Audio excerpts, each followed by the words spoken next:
Bagel Fest.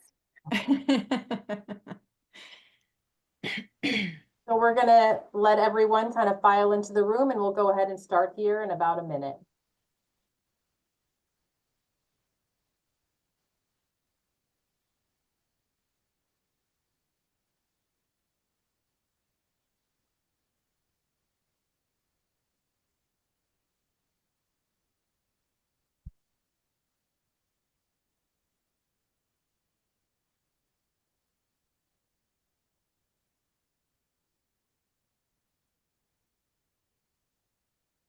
Okay, everyone, welcome back to our last session of the day. This is the fourth session. It's Ontology and Psychology of Color in Built Environments and Design. This was another topic that we had suggested by attendees from last year's seminar. So we're excited to present this. We hope the people who requested it are here to learn today. And we have two speakers again with us for this session.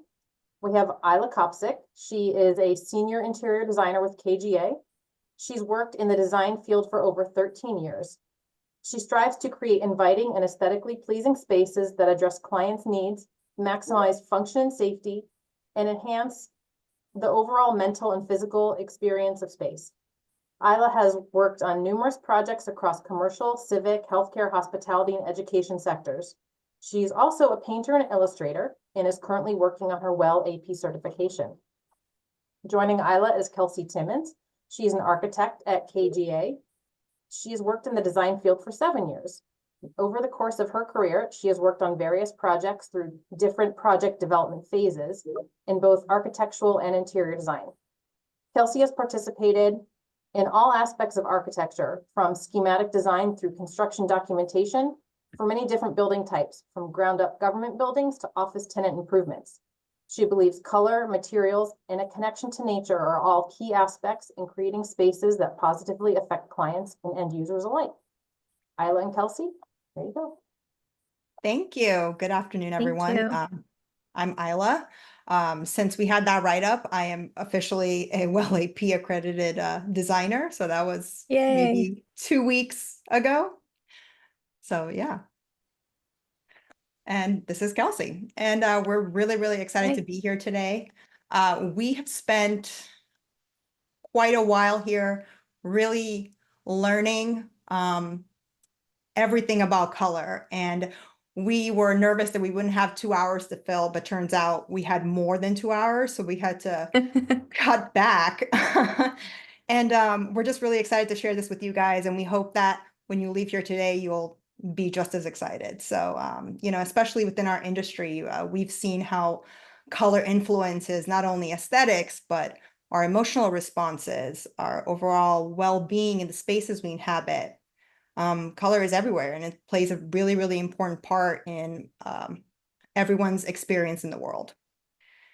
You know, humans encounter a world that is drenched with color, and it's even present in our dreams. It's fascinated scholars for a long time, and color research looks beyond aesthetic to the link between color and psychology in humans. And the influence of color on cognition and behavior are seen because of learned associations, which we'll touch on today so we can have a better understanding. And in this session, we'll delve into psychological, social, biological impacts, examining how color impacts spatial experiences, emotional well-being, overall functionality. This course will cover the language of color in different settings and how individuals and communities experience it. And just before we proceed with the learning objectives, we wanted to ask you guys to consider what color represents who you are, not what you like, but if you actually think about color, how do you feel like you relate to it? You know, what's a color that really truly speaks to who you are as a person? And you can either write that in the chat box or keep it to yourself. It's totally up to you. But yeah, at the end, we'll take questions. And if you are reconsidering what your color is by the end of this, share that as well. So the learning objectives. For this session, our first learning objective is just about understanding color. Then we're going to go into anthropological perspectives, the biological and evolutionary perspectives, the social and political contexts, color in different mediums, color and well-being, sensory experiences, and finally, use in architecture and interior design. And we just really hope you will walk away not only with a better understanding of the world around you, but also an understanding of how color is consciously and subconsciously influencing you, and how it's truly a universal language that makes a major impact when used with intent. So let's get started.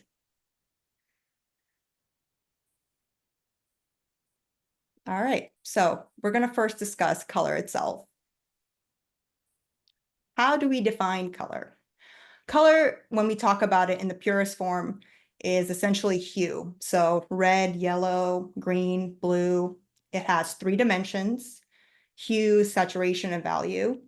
Hue is what we think of as the basic pure family, like I said, and the saturation is the intensity or purity of the color, while value is how it is perceived under certain lighting and how light and dark it is. So this slide right here, this is a really cool color study tool. It's by Color Mondo. And it basically is a really great 3D representation of how color works. So you can see how pure hues are around the equator. So you have the reds, the oranges. They're really pure in their saturation. And you'll notice the color values get lighter at the top, where there's a brighter light source, and darker at the bottom, where there's an absent or lower light source. Chroma is sometimes interchangeably used with saturation. So as it gets closer to, the center, it starts to get more gray and desaturated, and value, and, all this stuff is just, I love it. I want one. And it's just a great representation of, how color actually looks in the 3D space. So these are some terms to understand. Chroma, the purity of color. It appears more vivid or pure. Mass tone is the undertone or base color of a color. Shade is when you add black to darken it. Tint is adding white to a color to lighten it. Tone is adding gray to reduce saturation. And intensity is the brightness, strength, or weakness, dullness of the pigment. The color wheels. I think we're all pretty familiar with color wheels, especially from design school and everything from grade school. But when you see, all these different examples, I'm just going to focus on the primary. So you have the primary, which is red, yellow, and blue. The secondary are violet, orange, and green. So it's where red and blue makes violet, red and yellow makes orange, blue and yellow makes green. And then you have the complementary colors. They're directly across from each other. These are used to create, pleasing color families. They're a really good guide. So some of the brief history of color, especially color theorists. So ancient philosophers often viewed color not just as a mere physical phenomenon, but as fundamentally tied to the elements of nature and our perception of light. So for instance, Plato and Aristotle explored the idea that colors were manifestations of physical elements, like fire being red, water being blue. Although I think Kelsey later on talks about how the Greeks didn't have a word for blue, but just using that as an example. And some of them were seeing them as more abstract qualities influenced by our sensory experience. So many of their concepts were steeped in mysticism and philosophical inquiry, not really pure science like we see later on, but they laid the groundwork for future scientific exploration. So you can see here, Empedocles, Plato, and Aristotle are some of the key figures. And in the Middle Ages and the Renaissance, we saw pivotal shifts in how we understand color. During this time, it became widely accepted that light is essential for perceiving color, rather than previously held beliefs that color were emitted from eyes. Ibn al-Haytham, I hope I said that right, is often regarded as the father of optics, and he had a really big part in this change from it being really grounded more in science. The Enlightenment period is the period that thinkers like Sir Isaac Newton who significantly advanced color theory lived in and shaped scientific understanding and artistic practices. So like Newton identified the rainbow spectrum, and Goethe emphasized the role of darkness in the color spectrum. The modern period is still evolving. I'd like to think that an understanding of color theory is constantly being tested. We've together read so many different just studies from different theorists and scientists, and we're still learning. So a lot of these different studies are still in the making. One of the major modern thinkers was Albert Henry Munsell. He created the Munsell color system, which remains very widely used, especially in design today. So this is the color spectrum. So color is our wave's brain of reacting to light waves and vibration. The visible path of the electromagnetic spectrum is a single continuum of radiation. So humans perceive a wide variety of colors.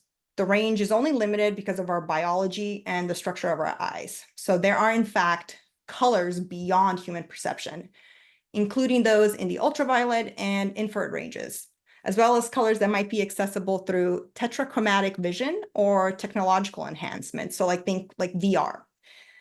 These limitations suggest that our understanding of color is just one facet of a very much broader, richer visual spectrum that exists in the universe. It's kind of what you hear when you're listening or reading about, this world that we can't perceive. So there are probably much more colors than what we're seeing outside of our window today, which I think is really, really cool. Visible light is red to violet, and those are the ones that humans can perceive with their naked eye.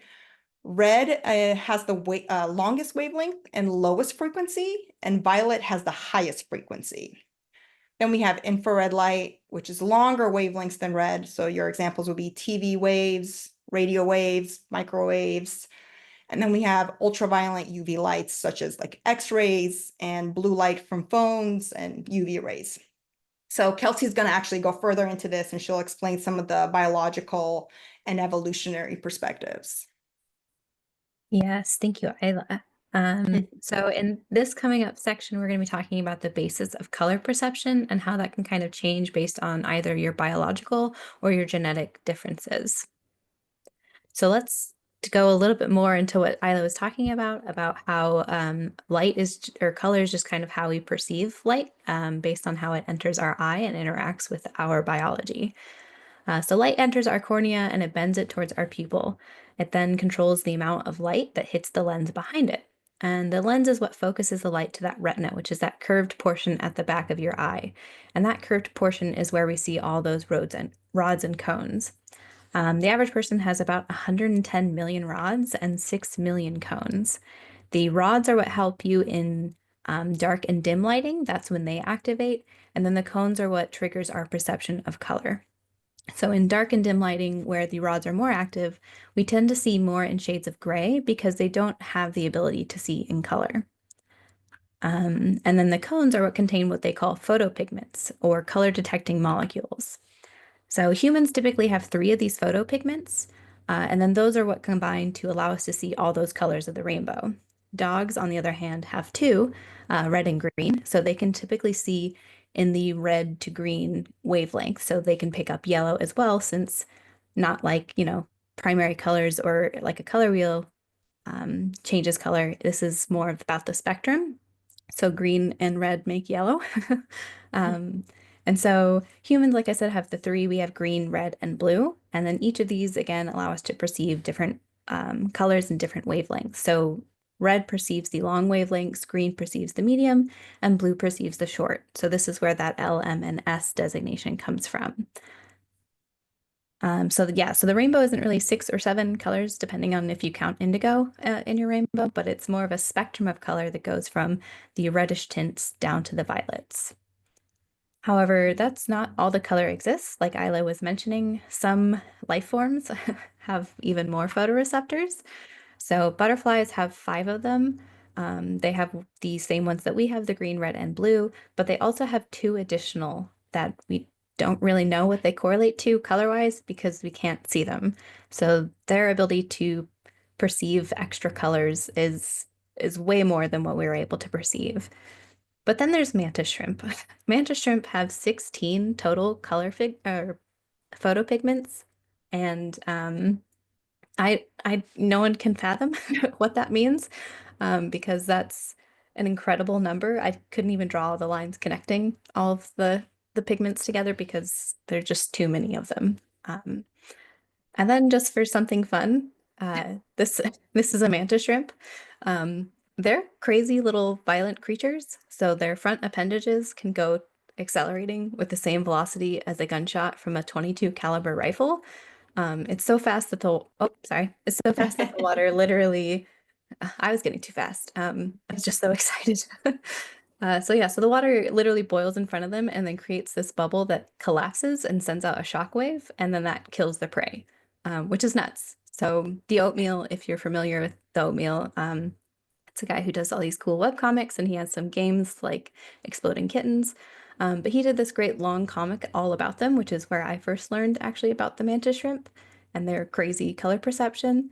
And at the end of the comic, he has this little tidbit that says the mantis shrimp is the harbinger of blood-soaked rainbows. It is bright, it is dark, and it is beautiful. So yes, all this crazy color and untold beauty, and they're just these little violent monsters.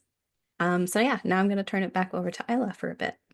Okay, we wanted to do a fun exercise. So Kelsey, we want to show you how your cone receptors actually work. So we want you to stare at the center of the black dot of this photo.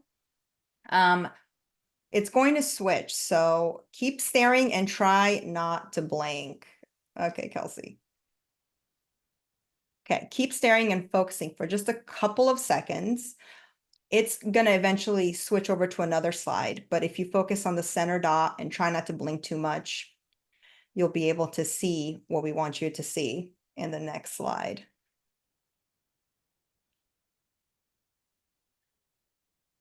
Okay.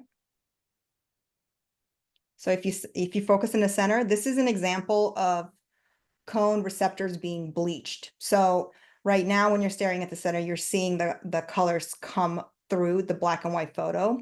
So the cones respond to wavelengths of light. It's the same thing that happens when you are outdoors in bright sunlight and you start you can't really see, everything feels too bright, and you go back inside and you're like, man, I really can't see. Well, when the image reverted to black and white, your cells still couldn't respond to that particular wavelength and that particular pattern.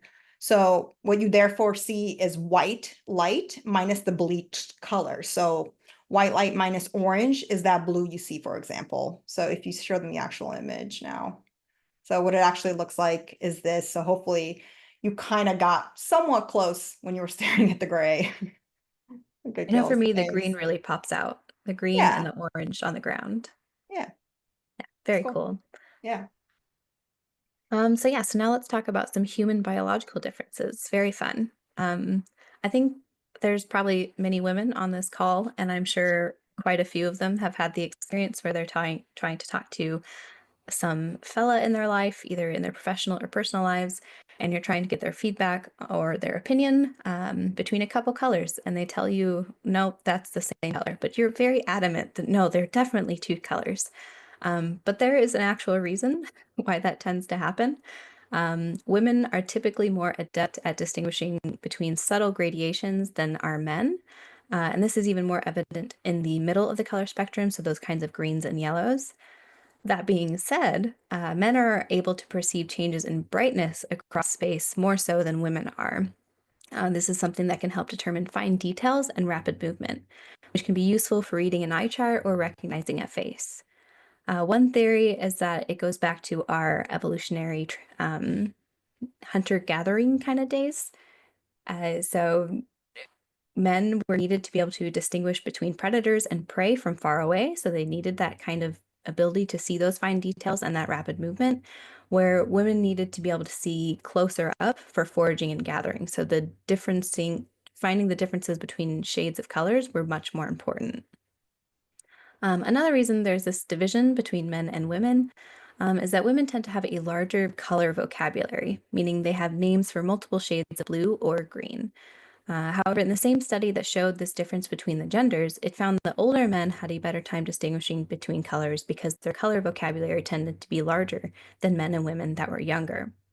Well, we'll talk about language and its effect on color later, but first let's see how we see color while we age.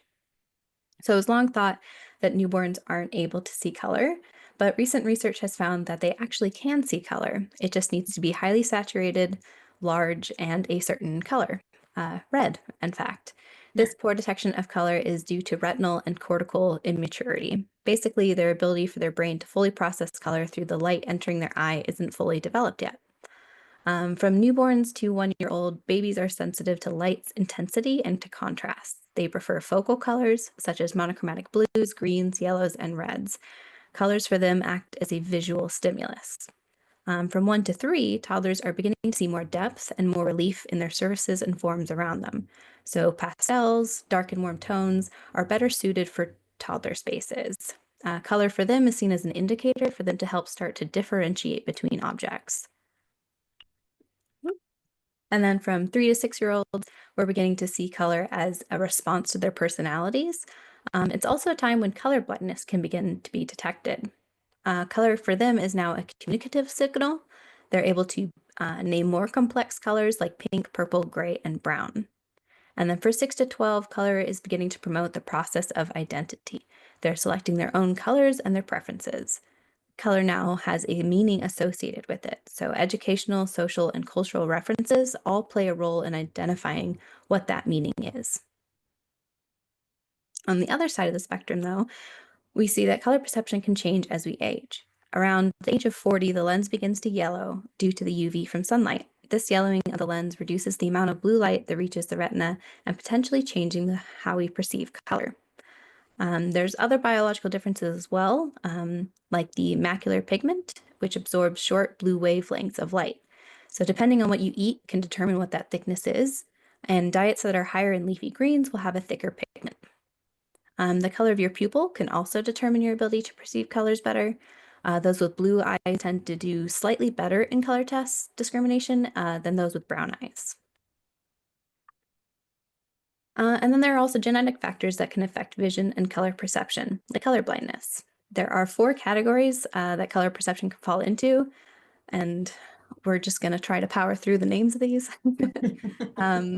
So there's trichromatic, which is seeing all the colors. That's normal vision. You can see that in the top left image of that little square. There's dichromatic, which means that someone can perceive 2 colors, but not a third. There's anomalous trichromatic, which means they can perceive all 3 colors, but there's deficiencies in red, green, or blue. And then there's monochromatic, and that means that they're unable to perceive any colors. These would be people born without any cones, and it's super rare, where the other 2 would be people with either a shortage of cones or they're missing one of the 3. So there's 2 major types of color blindness. There's either red, green, or blue, yellow, but both are passed through the parents onto their children through genes on chromosomes. And we see a much larger population of men and those assigned male at birth having red-green color blindness because of the way that it's passed down through the X chromosome. But about 8% of men and 0.5% of women have trouble perceiving color accurately, and the majority of those fall under the red-green camp. So for the red-green color blindness, basically it passes through the X chromosome, and those who are assigned male at birth only have the 1 X chromosome. So if it happens to be passed along that X chromosome, then the child will have red-green color deficiency. But for those assigned female at birth, they have 2 X chromosomes, one inherited from their mother and one from their father. So in order for them to have that red-green color deficiency, both of the X chromosomes would need to have that gene, making it much more rare. And then also in cases where someone is intersex, every single X chromosome that they carry would also have to have that gene, meaning that most people who are intersex are less likely to carry that gene. Within green-red color blindness, there's about 4 types that you can be. There's protanopia, which is that bottom left image. This is red blind, where red cannot be seen at all. So this would be someone with no red cones at all. And then there's deuteranopia. This is green blind, where green can't be seen. So again, no green cones. There's protanomaly, which is red weak, where some red is visible, and then green and blue are normal. Deuteranomaly, which you can see up on that top right, that's where some green is visible and red and blue are normal. Then the bottom right is tritanopia. This is one version of blue-yellow color blindness, and this is where there's absolutely no blue being perceived, so they do not have any blue cones. The other type of color blindness, blue-yellow, that's more evenly seen across the sexes, and that's because it's linked to a chromosome that's not linked to the sex of a person. Now, so being colorblind can have its advantages. Color signals can be overwhelming, which means we can pay more attention to colors than we do patterns that we see around us. Predators often exploit this by using patterns to blend in. That is, they use camouflage. So colorblind people don't have that same overload when it comes to color, which allows them to focus on the patterns more so than the color. So they can kind of see through that noise of color. In World War II, colorblind men were actually employed to break through camouflaged enemy positions so that they could spot possible targets for bombing. So some color vision deficiencies could also help create patterns. Vincent van Gogh was, of course, able to create these really beautiful patterns in his art, but the color palette he used is reminiscent of a type of defective color vision. Kazunori Asada, who's a researcher and designer concerned with color vision, has explained that under filtered light that is meant to stimulate color blindness, which is that image on the right-hand side, he's found that the paintings look different from the Van Gogh, which he had always seen. In the Van Gogh images seen in the color vision experience room, the incongruity of color and roughness of line had quietly disappeared, and each picture had changed into one of brilliance with very delicate lines and shades. Oops, sorry. There's also other things that can affect color perception as well. One of it, which is synesthesia, which can come in many different forms, but overall it's a neurological condition which one sensory or cognitive pathway leads to an automatic response from another.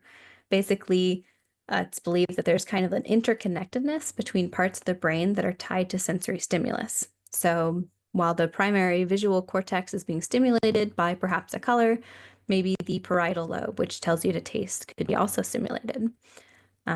Or it could happen that while you listen to music, you're also seeing or sensing swirls and patterns of colors. Now, it's believed about 3 to 5% of the population has some form of synesthesia, with women once again being more likely to carry it than men. And it's also believed to be genetic. So the two most common types are chromesthesia and grapheme color synesthesia.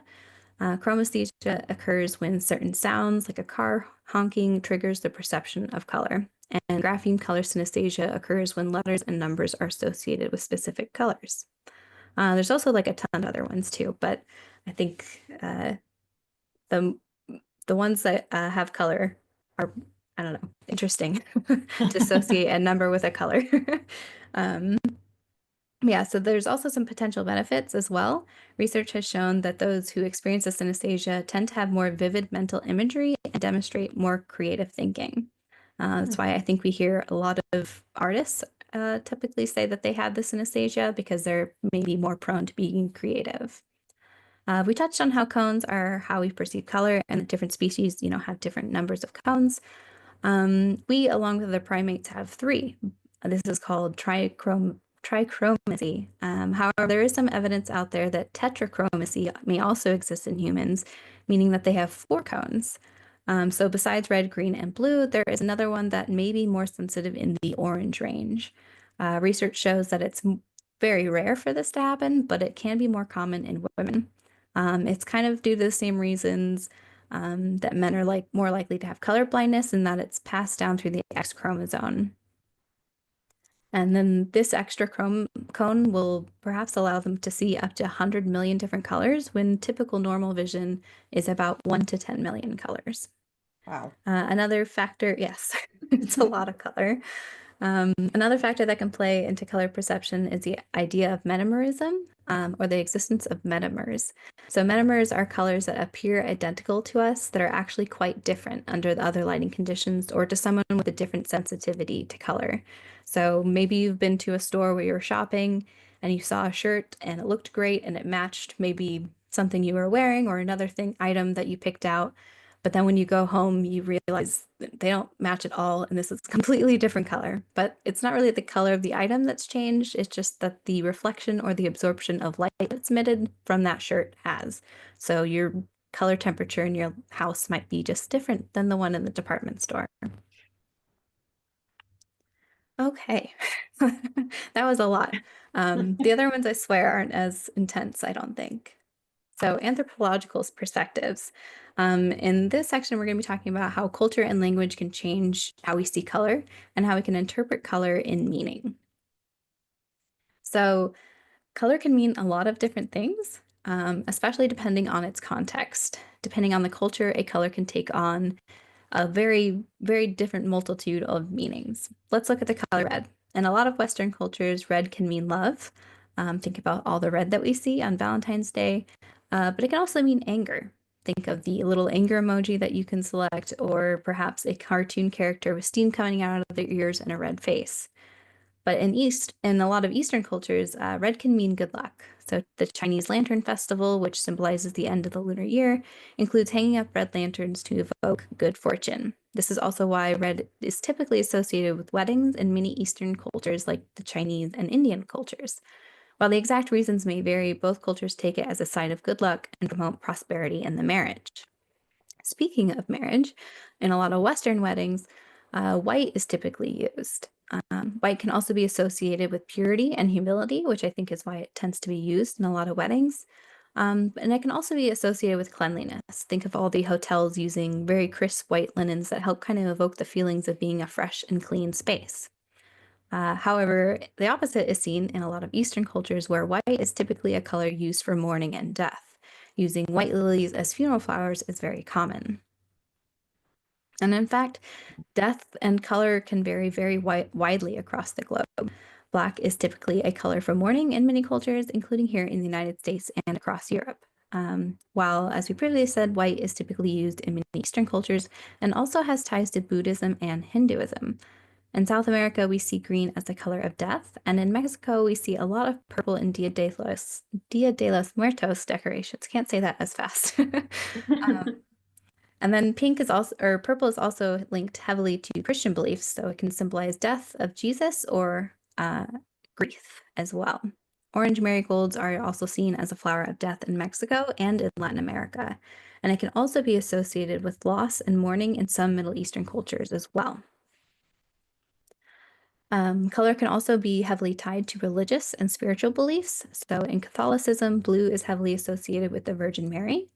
It can be associated with divine light, purity and innocence, and the sky, which is that connection to heaven. So you see a lot of blue in a lot of the stained glass to help filter in that kind of divine light coming from the heavens. In Islam, the Hajj pilgrimage is heavily tied to the color white. So the Hajj is the annual pilgrimage to Mecca that must be completed by all who are able to at least once in their life. People on this journey are clad all in white, and this is to help them focus on their journey. So the all white attire is to kind of help equalizing them, allowing them to focus on the pilgrimage and not get distracted by the wealth or social standing of themselves or the people around them. Color symbolism can also change over time. Pink used to be, prior to the 20th century, a very genderless or even a masculine color. Madame de Pompadour's favorite color was pink. A French porcelain company created a shade of pink and named it after her, actually. However, this did not make the color feminine, it just made it a royal one. And it became associated with the opulence of the royal court and was used for any gender. In fact, in 1927, Time magazine did a survey with US stores where 60% of them claimed pink was a color for boys. As pink was seen as like a version of red, which was a strong masculine color, they believed that it still was tied to boys. On the other hand, blue was seen as a more gentle and a symbol of virginity. So once again, tying it back to Virgin Mary. And therefore, the color blue was for girls. While there's some debate over the exact shift of pink being more for girls and blue for boys, it's believed that this shift happened due to a post-World War II world.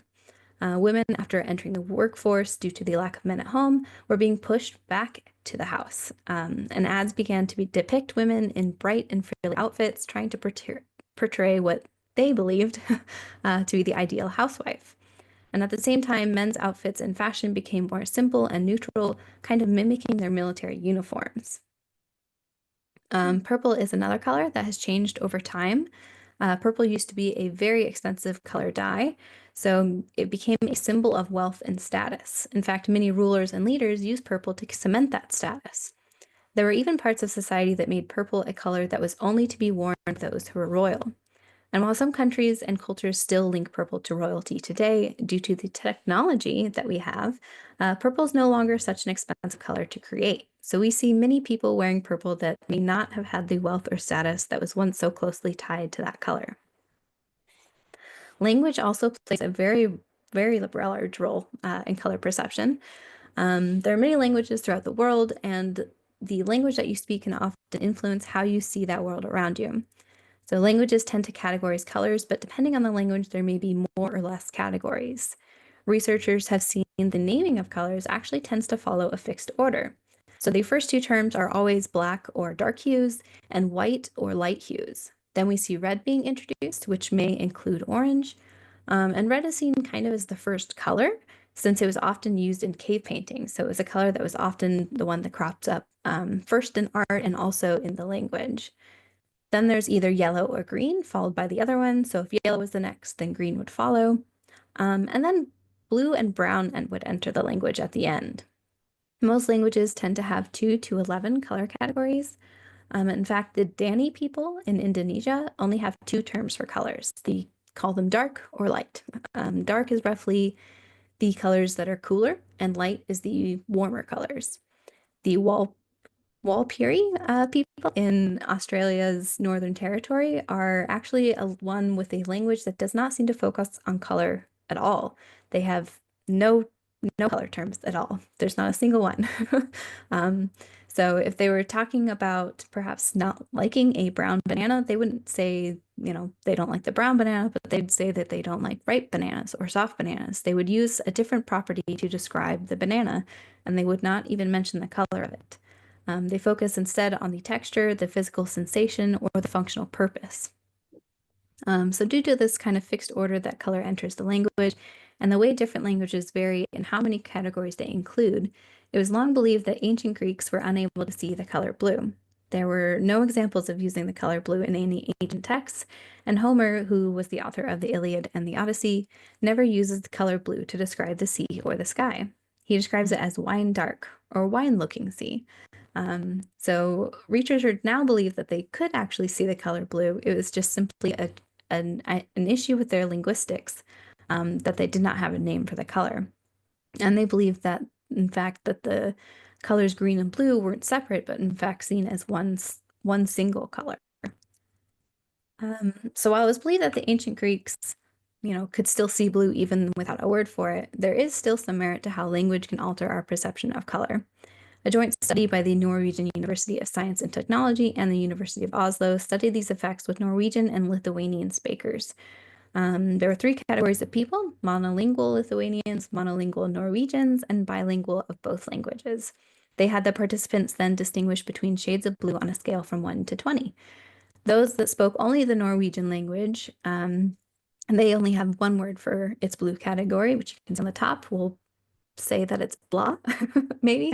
And then the Lithuanians had 2 separate words for blue, depending on the shade. So on the left, we have Zidra, and that's the lighter blue, and then Melnia, which is the darker blue. Sounds great.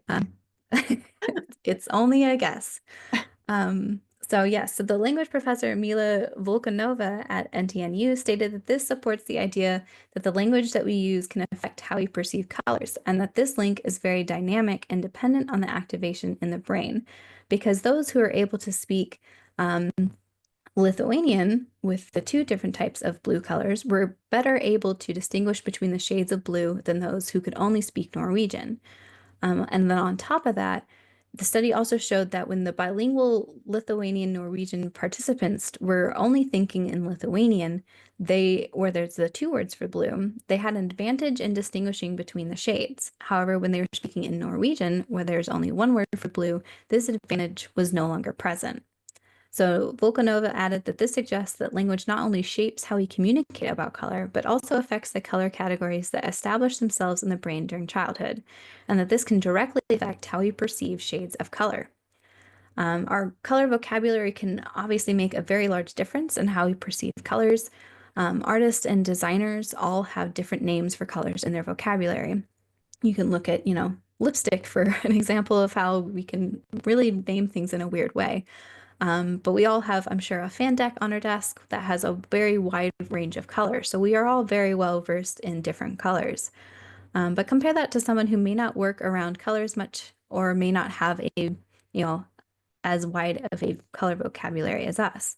Previously, we had discussed how color perception can be affected by gender, with studies showing women the ability to distinguish colors better, but really based on this kind of broader color vocabulary. Similarly, those who were older and had that larger vocabulary were also able to do better. There's a scene in The Devil Wears Prada where Anne Hathaway's character, Andy, who's seen here on the left in the blue sweater, she's watching the editor-in-chief of a fashion magazine choose an outfit, and that's played by Meryl Streep as Miranda Priestley. So a staffer holds up these two blue belts and says, it's a tough choice because they're so different. And Andy, who's off to the side taking notes, kind of chuckles and says, she doesn't see a difference between them all. Miranda then calls her out and says that she thinks that all this, has nothing to do with her.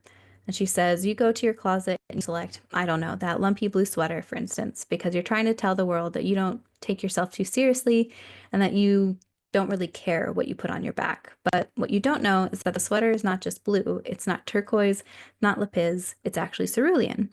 And she goes on to explain that first used in 2002 by a designer who did a collection of cerulean gowns, and then another designer picked it up, and then 8 more picked it up, and it filtered all the way down to, well, she doesn't really put it very nicely, but to, whatever clearance bin that Andy has picked it out of. So then she continues by saying that it's sort of comical how you think that you've made a choice that exempts you from fashion industry when in fact you're wearing the sweater that was selected for you by the people in this room.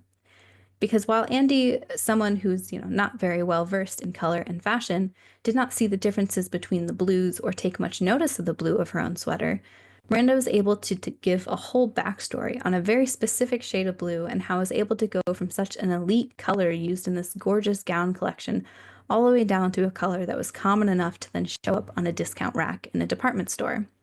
So fashion designers, painters, architects, and interior designers, we are all in varying degrees well versed in color. We use color terminology to refer to and discriminate different hues and shades that to many people not of our color center world would perhaps only describe as blue.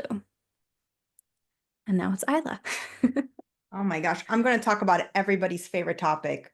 So I'm going to teach you some stuff that you can actually take with you to Thanksgiving and talk to all your family members about. We're going to cover social and political contexts and color use. So this course objective explores how color is used to express and reinforce social identities, including race, ethnicity, gender, class, and its effects on social dynamics and inequality. Colors in politics play a super important role, not only as visual symbols of causes and political positions, but they also help create and communicate collective identities of a group. Color allows participants in political and social movements to interpret and make sense of a group's action. It is a device that creates a visual sense of unity, making a powerful statement about identity and values while fostering emotional harmony within a group and provoking a response from the opposing side. So such devices can serve to both bring people together and create division. We can see a lot of symbolism, for example, in flags. So flags are known to unite people and foster a sense of solidarity in a group or a country. And they're used in celebrations and in times of violence. They are an identity for causes and nations and communities, and they can symbolize the nation's history, cultural heritage, aspirations for the country. They're a way to communicate their freedom or their control, danger or safety. Like in the case of the United States, we usually fly our flag half-staff to mark observations such as the death of a government official or Memorial Day. And in general, it represents a culture and what people of that nation stand for. So it can be designed to symbolize many values, but also there is a touch of, subjectivity as well, depending on your experiences with the flag. So we can see an example in African cultures. So we have colors like red, yellow, black, and green, symbolizing heritage and pride. And these colors are used to unify communities and reinforce that cultural identity. So if we look at the flag of Ethiopia, it's actually come to represent the Pan-Africanist ideology due to the country's history of being avoided from being colonized. So it's even seen in the Rastafarian movement, and then actually influenced the Pan-African flag, which was first introduced in 1920. And that one has red, black, and green in the colors. And they're meant to sometimes represent Black nationalism. So let's refer to the Ethiopian flag. So green represents labor, development, and fertility. Yellow represents hope. The red represents the blood in defense of Ethiopia, which a lot of flags around the world, that's the same symbol, like the meaning behind the red. And the blue circle in the foreground is the emblem, which signifies peace. So their original Civil War flag was outlawed in 2009, and it just had the green, yellow, and red. It's still used in diaspora communities around the world and for events or holidays, and you can even see it in the pictures down below. That's a group of young Ethiopian women, and it's a religious holiday, and they're wearing the, colors. It's really big in other countries in Africa too. Here's 4 examples. There were many, many other flags, but I only have one page. And it's then translated into things that have been adopted by the Black African ancestors here in America, for example. And it's been used during the Black Power movements. There were songs made about it. There's a song called Red, Black, and Green by Pharoah Sanders, which really popularized the colors. You could see it at festivals. You can see it in clothing. I mean, it's very, very prominent. And then when we go to color in world politics. So the use of color in world politics, it's going to be used in very different ways around the world. So for example, orange. Hindu artists will use color on deities and when their dresses to denote like their qualities. So I mean, saffron or orange is such a huge color. You can Google like the Prime Minister of India and your entire, like every single image will have a bright saffron color. It's a really, really holy color in Hinduism. It represents fire and purity, and it can be even seen in the Indian flag. It's meant to symbolize strength and courage for the Indian people. So red, the red flag is prominent, it's usually a symbol of left-wing ideologies. So it's usually seen in communism, anarchism, socialism, and the labor movement. It's been associated as a sign of socialism since the political revolutions in Europe in 1848.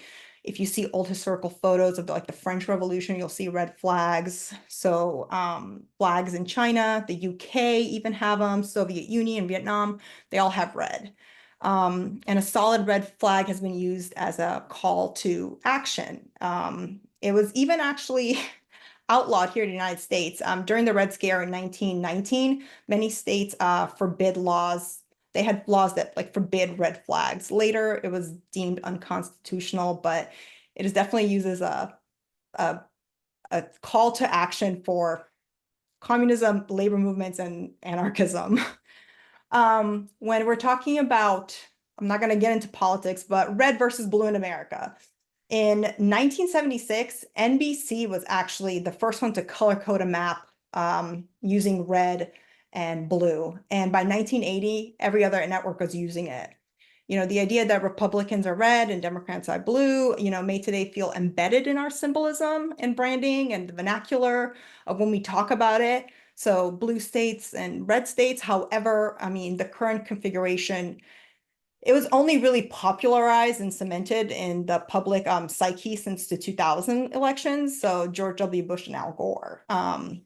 The GOP's link to blue, this is just a theory, but they're supposedly a lot far older than those to red. It's an association that possibly dates back to the Union Army, for Abraham Lincoln. They often had dark blue uniforms versus the gray traditionally worn by the Confederate military.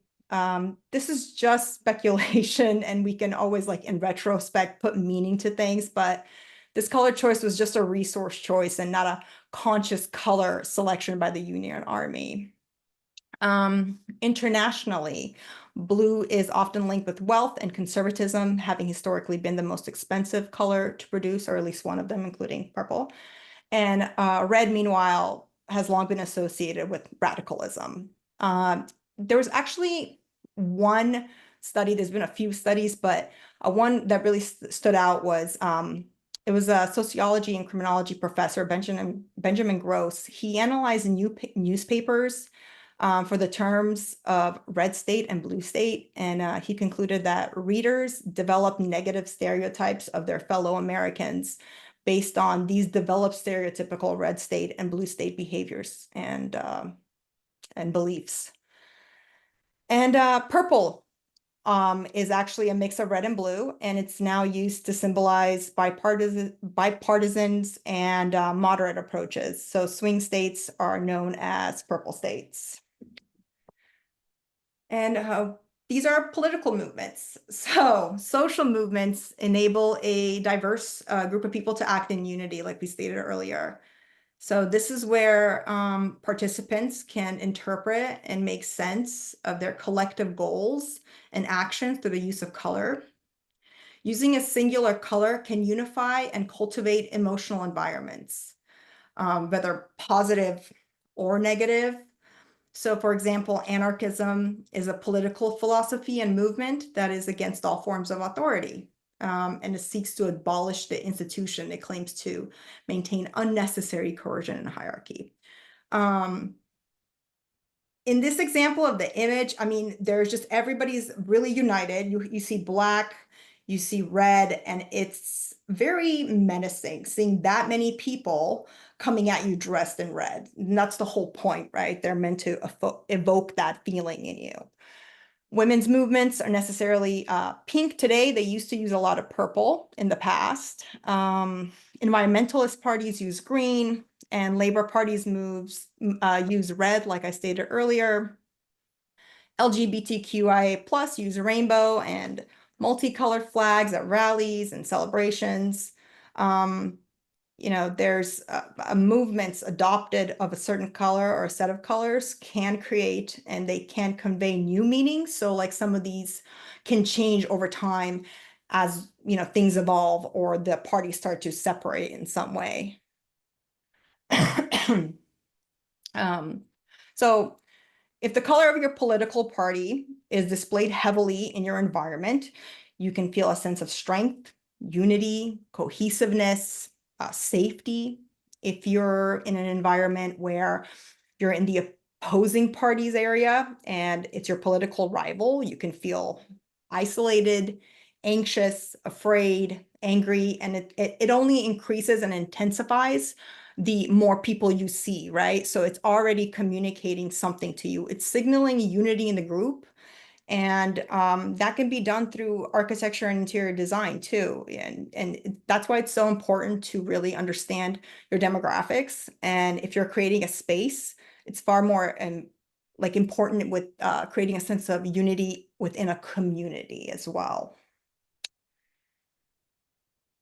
Whew, okay, this one was really fun. This is color psychology in different mediums. In this course objective, we're going to explore color psychology in art, film, music. It examines how globalization influences color meanings and practices with the focus on the effects of global fashion, media, and marketing. We are constantly, subconsciously, and consciously receiving information about the world around us. We are at times influenced by things we don't even realize influence us. Our emotional states are shifted and manipulated, and we in turn communicate that back to the world from the input we receive. We see this in social media and news, but globalization influences color meanings and practices, and it shapes consumer behavior, our imaginations, and how we build and create the environments around us, even if we don't really directly realize that. So very briefly, we're going to talk about art. So I have selected 3 different art pieces that use blue. These artists used them very differently and had different results. So it is widely believed that Claude Monet later works, particularly the Water Lilies series, were heavily influenced by the cataracts he developed later in life. His visual impairment likely caused his vision to perceive a greater emphasis on blue tones, and it impacted his color palette significantly, which is why it was created. Um, Picasso's blue period from 1901 to 1904 illustrated his depression following the tragic suicide of his friend, Carlos Casagemas. I hope I said that right. It was such a huge loss for him that his work ended up reflecting his own emotional and mental state. His once typically sociable personality was said to have like sank into a period of despair, and like he became really like recluse. Carl Jung referred to Picasso's mental state as one of schizophrenia. You can see it in like the very like use of muted blues in his work here. Artists invented the first pigments with a combination of soil, animal fat, burnt charcoal, chalk. It was early as 40,000 years ago. They created just a very basic palette, red, yellow, brown, black, and white. And since then, the history of color has been one of continual discovery. Kind of like referring back to what Kelsey said about the Devil Wears Prada, the real world example of like a color choice that really took on a life of its own, and now is seen in all kinds of things that you can basically buy, is Klein Blue. So Yves Klein made a pigment from a very pure pigment, a very famous blue, and it's called International Klein Blue, and you could see it here. So he adopted his hue as a means of evoking the ethereal nature and limitless expansion of his unique utopia vision of the world. That was a mouthful. He famously declared the blue sky to be his first artwork, and from there continued finding radical new ways to represent the infinite possibilities of his work. One such strategy was monochrome abstraction, the use of one color over an entire canvas. So Klein saw monochrome paintings as an open window to freedom, as the possibility of being immersed in the immersible existence of color. This particular blue was a cultural icon. I mean, it's seen in architecture, design, fashion, print, film. You can buy tiles, textiles, dishes, candles, chairs, everything. It's a very, very popular blue to this day. And you know, the color it represents emotional states of the artist. It can also evoke emotional states of like the viewer. It can be used to reinforce ideas. And we see that in fashion as well. So for centuries, storytelling has played a really pivotal role in the fashion industry. So a lot of fashion designers use it to communicate information and express themselves. From the narration of local cultural beliefs and folk tales, they use it to explore various social and political issues. Like storytelling is just really, really prevalent. And the symbolism behind a garment's color, texture, prints, images, embellishments, silhouettes, is how designers and brands tell their stories.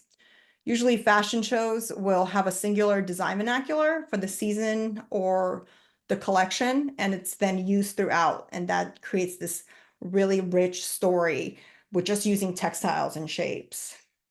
So you have color seasons, pastels for spring, for example, muted dark tones for winter and fall, brighter colors for summer. It's used to set market trends. It's used to express culture and time and signals of emotions. It's also used for brand recognition, a powerful tool to communicate brand personality and values to the customers and consumers. Luxury fashion, for example, often uses black or muted colors to convey sophistication and maturity, and brighter, more vibrant colors are found in fashion, and they're usually reserved for a more youthful brand. Luxury brands will sometimes use vibrant colors from time to time, but it's not really a staple in their collection. It's usually just that one-off piece, right? So it makes it special. Athletic brands use bright colored textiles to evoke energy and boldness and excitement. And some of the most popular brands that you could think of and you immediately associate them with the color is Hermes, that orange, or Tiffany blue, right? Tiffany blue is so popular and iconic that you know exactly what it is, where it's from. Even if it's not associated with Tiffany's, you're going to associate it with Tiffany's. You're going to be like, wow, this looks just like a Tiffany's box, even if it's not. We make also judgments of others based on their attire. You know, as humans, we take on information from our environment. So subconsciously, we make assumptions about others based on their clothing, including their color choices. So, for example, we have two women. Both are confident, similar age, possibly similar economic status. However, one is signaling to us that she's really fun, really energetic, while the other is very classically reserved. You know, we're making quick judgments based on the information gathered. That can be true or false. That doesn't mean that about these two women, but our brain's like, you know, making a very quick judgment on them. So it's good for gathering information about your clients or your new friends or anything like that. It's just better. It serves as an expression of one's individual nature as well. So, oh, film. We spend hours and hours of our free time watching TV and, you know, watching movies. A lot of our modern ideas behind what color comes from is from the media we consume. The invention of color TV just forever changed how we tell like these very complex stories. Which surprisingly, black and white apparently movies are easier to remember for our brain. When we see these type, I think it's just the overload of information from the color. We don't remember it as well. We'll remember colors from movies, but we won't remember details like we would in black and white movies. But it's still like this added layer of communication to the audience. It's based on perceived association with certain colors. So you can use it to make an emotional impact. So color, you know, can define personalities and moods of the characters with a change in saturation or hue, and it can provide nonverbal cues about the character's internal state. You know, they can, for example, in Emily, the director specifically used red in shots as a sign of the character's very warm and fun-loving temperament. And then when she was in certain blue lights, it was to illustrate this very sad, solitary side of her personality. When it comes to character development, we manipulate colors in scenes, not we, unless we're all directors here, to draw attention to certain elements and strategically use shades and tones that evoke certain emotions or symbolize narratives. So one of my favorite movies is The Secret Life of Walter Mitty, and that's in that top corner. And one of the things you really notice in the movie uses very muted blue and gray tones in the beginning to convey this very like sense of lifelessness and this very mundane existence. And as he progresses as a character and slowly transitions into these very like colorful environments, he has to even make choices in colors. Like, does he choose the red car or the blue car? And then he chooses the red car.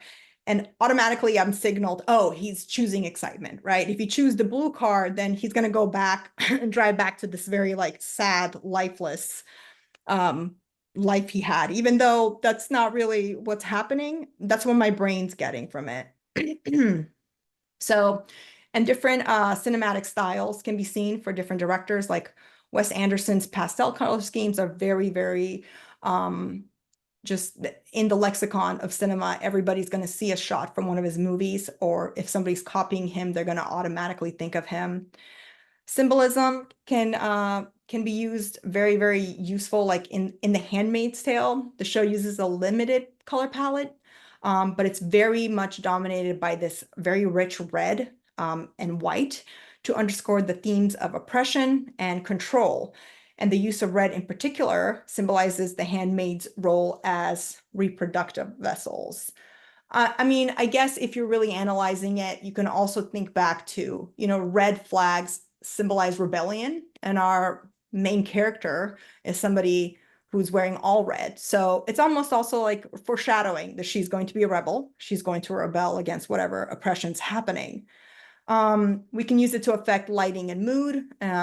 If certain scenes are lit away, low-key lighting creates a very moody, dramatic effect, while high-key lighting can create like a very bright and cheerful atmosphere. A lot of science fiction movies and action movies use high contrast, dark and bright color combinations to give the viewer a hyper excited feeling. This is also very evident in set design choices. I was really lucky. So my really good friend, Mia Shell Pruitt, is a director and commercial photographer, and she was really kind enough to discuss color choices in cinema and photography using one of her actually movies that she did. She did a short movie, so we get to watch that. Hopefully the sound works, but it should. Thank you, Isla, for inviting me to talk about color, specifically with regard to filmmaking. Now, a little bit about me. I have a background in commercial photography where I really honed a love of color. And now as a director, I use it to move the story forward and inform you about what's happening in the scene in more subtle ways. When I'm sussing out the story for a film, I use color in two specific ways. One is in production design, and two is in coloring. I'm now going to show you specific scenes in my romantic comedy, Try a Waffle Cone. All right, production design. The wardrobe for every single speaking actor was chosen with intention, mainly due to color, and you'll see how it shifts in different scenes. The props that they use and hold in their hands, the wallpaper behind them, all of those colors were chosen in service of the story. Coloring. All right, coloring happens in post-production after everything has been shot and we are at picture lock. There's the regular baseline of coloring to make it look like a normal environment. And then there's another layer, which I like to do, that pulls out the colors in certain moments and dampens the colors in other moments in service of the story. You'll notice I say in service of the story a lot. That's because the choices I made with regard to color were not just to make something look pretty. It's so that you, the viewer, can understand the story on a deeper level. So you empathize with the characters more, with what they're going through. So you have some foreshadowing as to what's going to happen in the future. All right, I used three main colors: blues, reds, and greens. Every time you see blues on the screen, whether it's in the actor's wardrobe or the environment around them, it means that there's a sag in confidence or a surge in cowardice. The blues go both ways for the protagonist and her romantic interest. He is always framed in blue. He's always wearing blue. He has blue objects around him. He's framed here in this blue moonlight. And it's to show early on that despite what he's saying, he is deeply, lovably insecure. All right, reds, my favorite color. Whenever you see this, it's the counterpart to blue, so it's a surge in confidence or self-respect. Now, we see her in this vivacious red dress. As you can see, her confidence is soaring. All right, the reds in this scene show you she has the surge of self-confidence. She wants to share with her best friend the success that she has. So she's wearing this red blouse, this tart red lipstick. She's pulling red laundry out of the laundry basket. Also playing with coloring. So in the beginning of this scene, the blues are heightened from the blue bathrobe that she's in to the blue in the bathroom behind her. And then later, as her confidence grows and she has acceptance of the situation, we lower the saturation of the blues and heighten the reds and the warm effects in the room.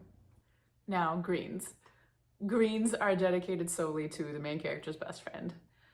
I love a good best friend, and so she has her own entire subplot going on of slowly becoming a plant mom. And you see how the greens manifest not only in her wardrobe and then in the set design around her.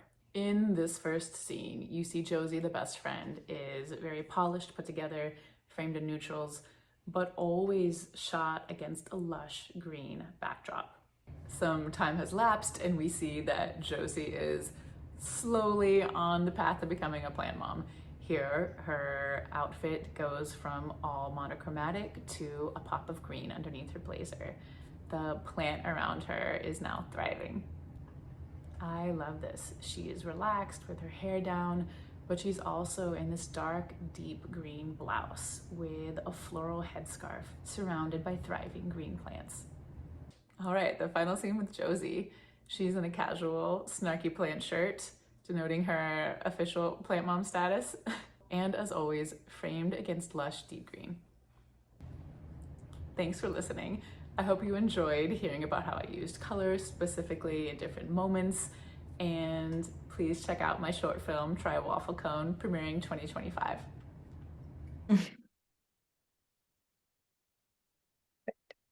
All right. Great, that worked. So, Yes, hope you guys enjoy that. it's back. Yeah, it's let's continue. So, color in literature, it's used to create a mood, develop characters and their emotional states, to emphasize themes. You know, I picked The Great Gatsby because I'm assuming most people have read it. I have unfortunately had to read it 3 times. The first time was great. Second time, I mean, chances are most of you have read this. So if I use examples, you guys will, for the most part, understand it. F. Scott Fitzgerald really uses color to convey deeper meanings in his novel. I'll only talk about 3 examples really briefly. Like yellow is used to symbolize money, materialism, corruption, and high society. White is used to symbolize innocence and facades behind which the characters hide. So the Buchanan mansion is described as white. Gatsby's suit is white. Green is used to symbolize ambition, hope, and rebirth. There's a green light, for example, at the end of Daisy's dock, which is his love interest. But it foreshadows events. It communicates symbolism. It emphasizes themes. All the same things that we see in movies. This is more so translated in how it helps us understand the story better and helps us use our imagination. So it's also seen music like Kelsey had said, so I'm not going to go into the details of all the different colors that Bruno Mars can see because he has chromesthesia. But it's just a type of synesthesia in which sound involuntarily evokes an experience of color, shape, and movement. I was trying to visualize this today while listening to Celine Dion. I think I also have it. Might be my imagination. I can't tell. But it's also used in lyrics. Music, music has lyrics that will mention certain colors and it's going to resonate with you. It's going to convey a meaning, describe, and help visualize for you. Same thing with poetry. And, as we are a part of the art world, we draw a lot of inspiration and knowledge from other mediums. So we hope that was really informative. In the color and well-being section, we examine the role of color in supporting mental and physical health within our built environments. And we're going to talk about what all the different spaces are as well, where wellness can be, tackled. Let's first see what wellness is. So, wellness, also known as well-being, is a prosperity or quality of life. It's what is intrinsically valuable or relative to someone. Well-being is what is ultimately good and what is in the self-interest of a person. The term subjective well-being denotes how people experience and evaluate their lives, usually measured in relation to self-reported well-being obtained through questionnaires. But the actual definition is a state of happiness and contentment with low levels of distress, overall good physical and mental health and outlook, and good quality of life. We have had a broader conversation, especially the last few years, on well-being. There's been a higher focus on our healthcare system, our built environments, our working conditions, our mental and emotional states, just our overall general satisfaction within society. And things that people need are things such as shelter, education, good income, and human connection. And then within that list of the things that we need, we have your preferences, and satisfaction within those preferences is very vital for well-being. And your preferences and needs will shift throughout your life, depending on your experiences and your environmental cues. So the things you're getting from your environment, what they're communicating back to you. When you feel well, that includes not only the long list of positive and negative emotions, but also feelings of purpose. So, what are the different types of well-being to consider? We have physical well-being, which is the ability to manage good health through proper nutrition, exercise, sleep, and preventive health care. We have emotional and mental well-being, which is the ability to manage emotions, cope with stress, maintain a positive mental outlook. This includes self-acceptance and resilience. We have environmental and occupational. It's living in an environment that supports health and comfort, including access to clean air, water, safe and supportive spaces, satisfaction and fulfillment in work or daily activities, including finding purpose and balance. And in this current societies, sometimes these two environments are occupational, environmental, they bleed together because a lot of us tend to work from home. Social well-being is really important. It's about having meaningful relationships, social connections, and a sense of belonging within a community. And intellectual well-being. It's basically engaging in continuous learning, creativity, and stimulating activities to expand our knowledge and skill. So, support through different spaces and places. I actually wanted to share some statistics directly from the International Well-Being Institute. I'm going to just read a section that they have. Mental health and substance use conditions are widespread global health concerns. They collectively account for 13% of the global burden of disease and an estimated 32% of years lived with disability. Depression and anxiety disorders are among the leading causes of global burden of disease, ranking first and sixth, respectively. Depression alone accounts for 4% of the global burden of disease and is considered to be among the largest cause of disability worldwide. Overall, it is estimated that 14.3% of deaths worldwide, that's approximately 8 million people per year, are attributable to mental health conditions. That's a really high number. An estimated 18% of people will experience a common mental health condition, such as anxiety, depression, or substance abuse over a 12-month period. And over 30% of adults will experience a mental health condition during their lifetime. Approximately 2/3 of individuals experiencing common mental health conditions are employed, and the impact of mental health in the workplace is profound, with depression and anxiety alone costing the global economy an estimated $1 trillion due to lost productivity. So that means people taking sick days, people having to take prolonged time off from work, and people just not being productive because they can't focus. They have other things that they're dealing with from day to day. And apart from color, these different spaces, obviously you picking a color is not going to 100% create a restorative space. It's not magic. But they take into account like air quality, thermal comfort, materials, acoustics, the amount of light you're getting, what type of light you're getting.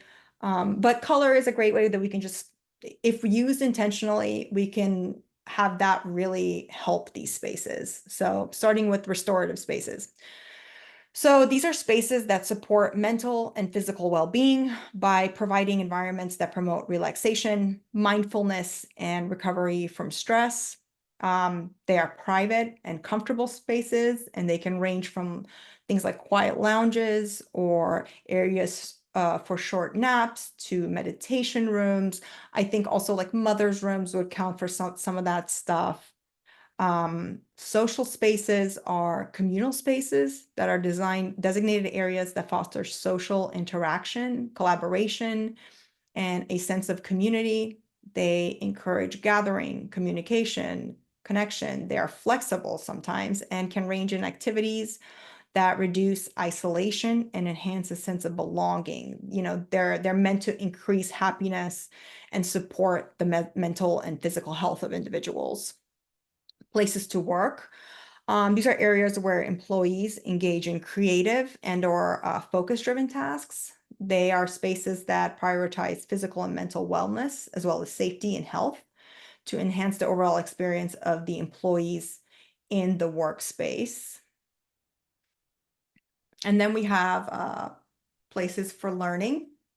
These are spaces that enable teachers or lecturers to encourage their students to express themselves, which in itself is a key to being satisfied with the overall learning process and its success, as well as furthering their career.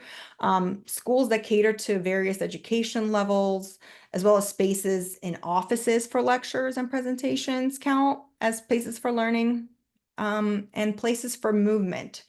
None of you personally know me, but this is a very important one for me. I think nearly a quarter of adult population is inactive. And it's actually estimated that physical inactivity costs the healthcare system globally about 54 billion and contributes to nearly 14 billion in productivity loss. And unfortunately, sedentary behavior is only on the rise. So places that promote physical activities encourage movement and they reduce sedentary behavior. Those are more important than ever. Active designs such as open staircases, well-placed walking paths, and active workstations create opportunities for movement indoors. And then active forms of commuting. These are outside, like bike paths, outdoor exercise areas, yoga areas, fitness amenities. Those are also great ways to encourage movement. So here are some examples of colors. So colors in these areas can vary. There is a general rule of thumb that you can follow, but usually you have multifactorial reasons behind your design. Really figuring out what behaviors you want to promote and why can help you guide in your choices.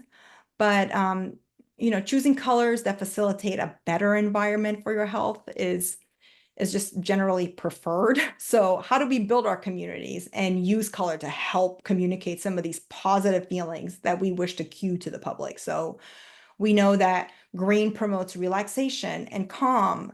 So we can apply that in our community spaces. We know that light and natural or electric affects the way we perceive colors. So we have to be cognizant of that. How do we use that to our advantage? So how do we use color to improve mindfulness, better mood in restorative spaces, and optimal sleep? How do we use color to aid physical activity? Can we use color to help guide individuals to make healthier food choices? There have been studies in, you know, colors of plates.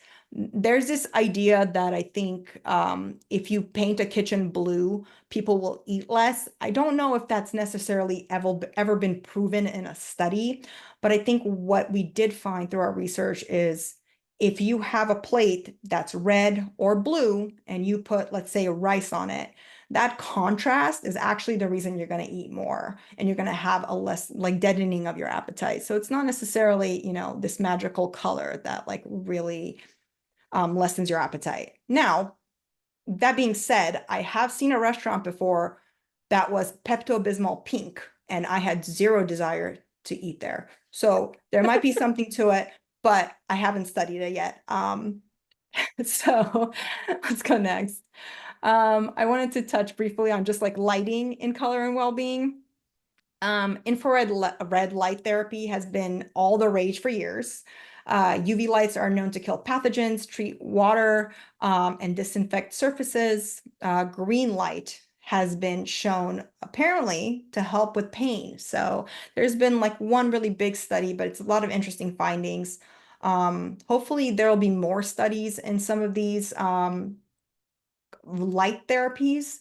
A lot of studies are showing, for example, this idea that red, it makes you more hyperactive. It increases your blood pressure. That red can help your body pump blood more. So the studies are tricky because a lot of times there are findings that that does work. And sometimes you're like, well, how much of that is just you cognitively having a placebo effect to it, right? Like you feel like you need to have that's the reaction you're getting. So it's kind of hard to test for it. And there's been tests on, for example, red light and how it like helps you feel, I don't know, more energized, or helps you what was the one study, Kelsey, where we talked about like it plumped blood? Kelsey and I were having this very like deep conversation on, is it the fact that it's light or is it color? Mhm. And we were hoping to give you guys an answer, but the problem is there hasn't been a study discussing that yet. Is it me seeing a red apple? Is that going to really bring like my blood pressure up? Or is it because this red light is so low level red, but near infrared, that it's having that subtle reaction? Those are the things that I think are going to be really fascinating in the future when we talk about wellness and color therapy. So yeah, Kelsey is going to talk about sensory experiences of color. Yes. So in this next section, we're going to be talking about how color perception can be affected by light, shadow, and its context. So the sky is blue, right? We all have seen it. We've all seen that it's blue, but it's kind of also not. As we've discussed previously, color is kind of our brain's response to processing light. So the light we're perceiving after being filtered through all of our atmosphere makes it appear blue. But also, the sky isn't really blue because we've learned that blue is subjective, as are all of the other colors. So color is interpreted by many of the ways we've previously discussed, whether it's genetic or cultural factors, but it's altered through the physical context and through the lighting and our personal experience. So while the sky may be a shade of blue in this image, it may also appear gray, red, black, orange, pink, and more, depending on the light. So this is the checker shadow illusion, first published by MIT professor Edward H. Adelson, and it's a great example of how the brain perceives color in response to shadows. As we talked about previously with monomers, light can play a role in how our brains interpret the color. In this illusion, we have an object casting a shadow over a checkerboard. The squares A and B appear to be different colors, with A appearing darker. However, if we were to draw a line connecting the two squares, we see that it's actually the same color. And this is because the shadow that is over this image, it tells our brain to perceive the colors as different, even though they're not. You can use a color picker, which I definitely 100% did on this image, and you find that they're literally the same exact color, even though with the line, they still seem like they're not, because that shadow, once you reach that shadow line, it just tricks your brain into making them appear different. Another example is that viral dress picture from 2015. The dress was seen as either black and blue or gold and white, depending on who you asked. One of the leading theories is that it's due to a perceptual mechanism called discounting the illuminant. So when humans perceive color, they do so based on the light coming from the object and their understanding of how that illumination is falling on it. So if you interpret the light as bright and yellowish, then you'll see the dress as black and blue, which is how I perceive it. But if you perceive the light as dim and bluish, as if the dress is in shadow, then you're going to be seeing it as white and gold. And I actually asked a few of my coworkers, and only one of them said white and gold. So that's kind of interesting. But yeah, so context can play a huge role in how we perceive color. So in David Novick's version of a Munker white illusion, we see these spheres behind different colored lines. The spheres all seem to have either a red, blue, or green tint to them. However, all these spheres are, you guessed it, the same color. This is due to the context surrounding the spheres. We perceive the colors based on the context. So the lines that cross over the spheres give added context to the spheres and give us that illusion that they're in different color.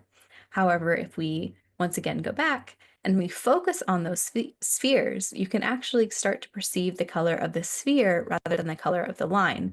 And then I can actually tell that they are the same color, but it takes a while to kind of get your brain to flip back.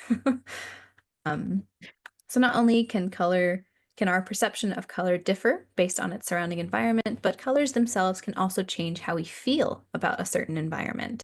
We've talked about how different cultures can prescribe different meanings of color, and those interpretations can then influence how we feel about a particular space. Color psychology is an area of color theory that assigns emotional and physical connotations between colors and emotions. Like color meaning, some can be universal while others might be more cultural. So reds are often believed to attract stronger emotions like love, like love, passion, and anger. And it's associated with the energizing and exciting spaces. So it motivates people occupying the space to act. Yellow can be associated with intellect, resonating with the left and more logical side of our brains. And it's also supposed to be a more creative color, triggering new ideas. The typical post-it note was created to be yellow because they thought it would help get people to get good and new ideas. Spaces in yellow are meant to be uplifting and offer a warmer, happier space to occupy. Blue can be the color of trust, serenity, and peace. In spaces, it can create a calm environment and give the sensation of a cooler space. Isla and I will both kind of talk about more about color in architecture and interior design a bit later as well. And then there's color therapy or chromotherapy, and it's the use of color for healing, which is kind of what Isla was getting to with the red and the green lights. While science-backed research on the subject is limited, it is still experiencing a resurgence in modern society. So it's said that color and colored lights can help treat physical or mental health, causing subtle changes in mood and biology. Like Isla said, the green light can help with pain management, supposedly. And blue light could perhaps make you feel calm and relaxed, though it's also known to throw off circadian rhythms, so people tend to stay off their phones in the evening to help them sleep better. But blue light phototherapy is used in hospitals to treat neonatal jaundice. Light therapy is also said to help treat a seasonal affective disorder. I know I use a light therapy lamp at night to help me fall asleep. I set it for like 30 minutes, and over that time, it slowly dims and warms in color. And then I pair this with reading, and it's definitely greatly reduced the amount of time it takes me to sleep. I've been doing it for like 10 years now. But the light coloring, dimming and warming over those 30 minutes helps trick the brain into falling into that circadian rhythm, telling them it's time to go to bed. So, use of color psychology in various architecture contexts. In this section, we're going to talk about how architecture has been using color throughout history. We'll talk about how color has played a role in different styles and how color continues to influence design. So why have we been talking about color and color perception? And why does it matter? I think we need to take a look at some of our architectural history and see how color has influenced design before, especially in eras that were believed to lack a lot of color. So let's go over a bit of this history, focusing first on how color was used in ancient Greece, and then we'll talk a little bit about how color was used in the modern movement. People tend to think of ancient Greece as white marble, statues and architecture alike. However, that wasn't really true. White marble has been the norm since the Renaissance, when discovery of classical antiquities were first emerging from the ground, devoid of color. And then, of course, the ruins around also were devoid of color. Artists like Michelangelo were said to emulate the ancient aesthetic to these clean white marble statues. Neoclassicism, which was influenced by the Renaissance styles, then helped to cement this idea of white marble in our minds. However, in the 19th century, more and more statues were being discovered with remnants of paint on them. And in recent years, more and more attempts have been made to colorize what was previously believed to be white. So we can see on the right side these caryatids, the raw marble that we see today versus what they believed it was actually looking like in ancient Greece.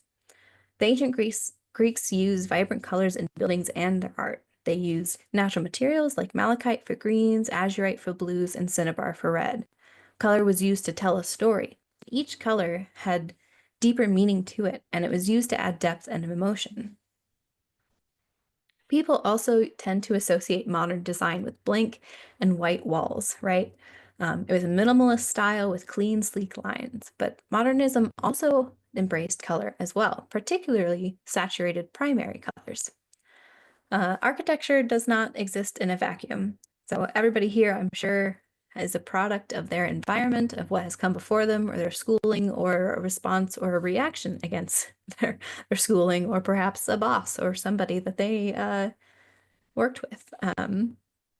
But It's also, it's always a response to the context that it's in. So it could be the physical context of its environment, the historical context of what came before it, or the cultural context it resides in. Technology, politics, social contexts, all of it can play a role in influencing design.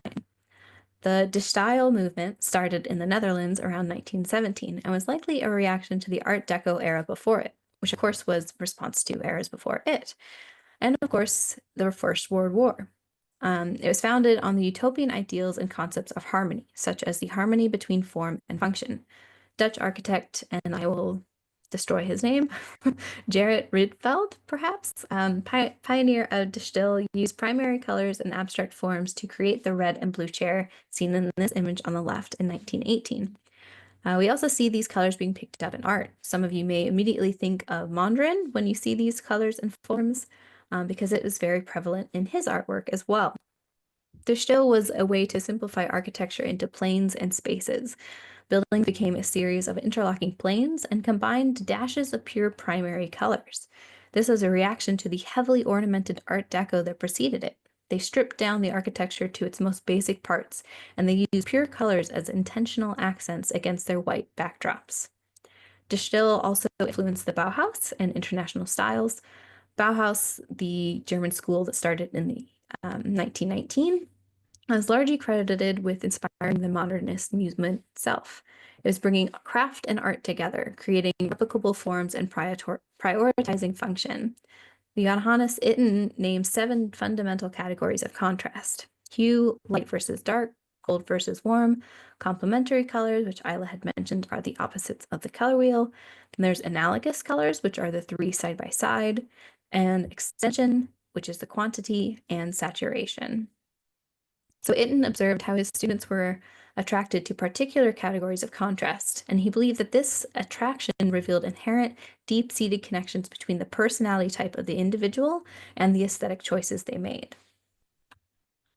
In international style, and this is really the style that is mostly associated with the modernist movement. But international style had a lot of steel, glass, and concrete, and these forms played a major role in many of its most famous buildings. Much like De Stijl, international style was a response to World War I. Its use in post-war housing made it a symbol of social and industrial progress. The international style also stripped away a lot of the excess ornamentation, but it also celebrated its raw materials.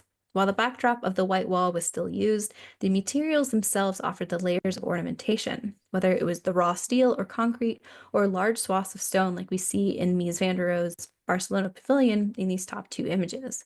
There's a blending of the indoor and the outdoor space with large windows, allowing that natural greenery to bleed into the space and offer more depth to it. Mid-century modern then came about after the international style, and it was believed that the international style had failed to solve the social problems of the world. And so mid-century modern allowed architects and designers to branch out into a more diverse and commercialized post-industrial society. Mid-century modern paired saturated primary colors with muted colors, natural browns, and neutral tones. In the 60s and 70s, new dye technologies were emerging, and they allowed a vibrancy in color that had not been seen before. These vibrant colors were often paired with natural metals for a balanced look. This was a time for color experimentation, and we see actually a lot of those colors coming back right now. Le Corbusier's Unité de Habitation, which also, sorry for butchering the French language, used color retroactively during the construction of the building. So an era led to what Corbusier believed to be an unacceptable change in the proportion of the windows and the awnings. He used polychromy, which is the use of a variety of colors in decoration, to help hide this error. Corbusier said, "Such offhand behavior of numbers in the midst of modular harmonies was to me so distressing that, near exasperation, I hit upon the idea of exterior polychromy.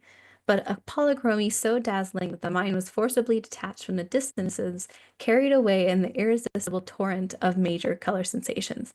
Obviously, very dramatic fella, but he was using color to help draw the eye away from those incorrect proportions and instead focus on the bright colors of the spaces instead. So it's his way of guiding the eye to what he wanted you to see instead of what was in his mind a gross, miscarriage of justice that this engineer had messed up in the field. Like with international style, Material can play a key role in how we use color in our buildings. Stone has been a major building material for centuries around the world. We saw the use of local stones in medieval castles, in the pyramids at Giza. We saw it in Aztec temples and in Stonehenge. Local stone has been used to create long-lasting buildings, but it's also been used to create a cohesive color palette in a lot of older cities. Marbles and sandstones vary heavily in color and pattern depending on where you get it. So due to the nature of how these stones are created in the earth, we get a very large variation in the color and the pattern. Now with technology kind of advancing, we can source stone from anywhere in the world, as long as our clients are willing to pay that price tag. But the ability to source limestone or travertine from different locations means that the color of the stone can vary widely. You can find a region in Italy or Brazil that will match your specific color palette. The local geography no longer is such a heavy influence in the colors that we see in our materials for local use. So while the colors of the material are no longer so dependent on our local environments, our environments are still a very important factor when it comes to design. The environment plays a major role when you're deciding, what this building is going to look like. Are you building in nature, in the city? Do you want your building to blend into the context, or do you want it to stand out? What are the goals of the design? Using materials and colors that match the surrounding elements can help you achieve a look that blends more, that feels more natural in its environment. Frank Lloyd Wright's Falling Water is a great example of this, and you can see that in the top left-hand corner. Wright took inspiration from the surrounding landscape and drew on shades of ochre, sienna, and olive green, thus blending in with his scenery. In this image on the top right, we designed the LVMPD Firearms Training Facility to take its color cues from the surrounding mountains with warm browns and reds.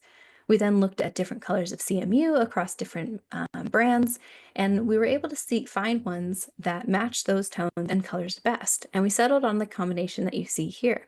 During the construction process, a different manufacturer was selected in an attempt to reduce some of the cost, also known as value engineering.